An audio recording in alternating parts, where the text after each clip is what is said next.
वंदे गो मातरम साथियों, आज हम एक बहुत ही आवश्यक विषय पर बात करने जा रहे हैं। जैसा कि आप जानते हैं, अब जेठ माह शुरू हो गया है और बहुत तेज गर्मी पड़नी शुरू हो गई है। ये जो गायें आप सामने देख रहे हैं, ये थरपारकर गायें हैं। ये कैसी भी गर्मी को सहन कर लेती है, कैसी भी सर्दी को सहन कर लेती है, लेकिन फिर भी हमें इस ऋतु के अंदर गायों का विशेष ध्यान रखना चाहिए, विशेष देखभाल करनी चाहिए।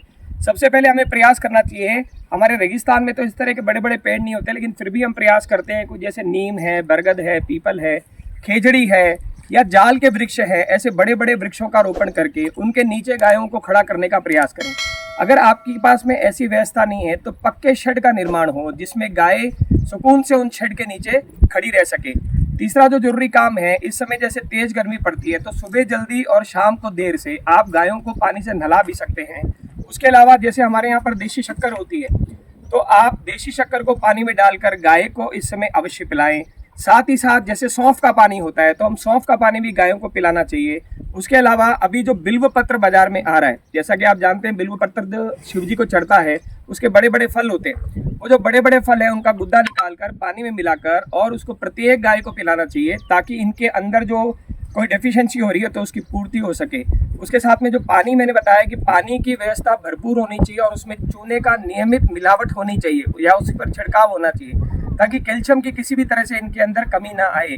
शतावरी जो सबसे आवश्यक जड़ी बूटी है गाय के लिए, जो दूध को भी बढ़ाती है और गाय के शरीर में ठंडक भी प्रदान करती है, उसकी भी व्यवस्था हम लोगों को अवश्य करनी चाहिए। और एक बहुत खास बात जो हमारे यहाँ मरुस्थल में होती है, जो खेजड़ी का वृक्ष होता है, उसकी जो छाल होती है, उसके साथ में जो नीम की छाल होती है, वो नीम की छाल जो है उसको भी पानी, इसको छोटे छोटे टुकड़ों में करके और उसका पाउडर बनाकर उसको गायों के बाटे में खिलाना चाहिए।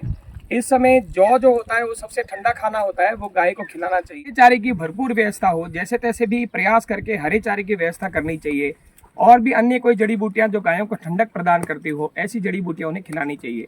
जो गर्मी करती हुई ऐसी जड़ी बूटियां उन्हें इस समय नहीं खिलानी चाहिए। इनके लिए हम लोगों को इस तरह की व्यवस्था करनी चाहिए कि गाय इस समय बड़ी सुकून और आराम से रहे। कुछ प्रकार की गायें होती है जो गर्मी को सहन नहीं कर पाती, उनके लिए अगर कूलर लगाना पड़े तो इनके लिए कूलर भी लगाना चाहिए।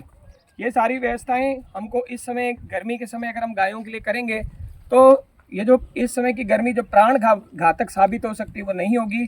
हमारी गायें सुरक्षित होगी। हम उनके ऊपर जितना अटेंशन पे करते हैं, जितनी उनकी सेवा करते हैं, उसमें सबसे जरूरी कारक है जिसको हमें करना चाहिए।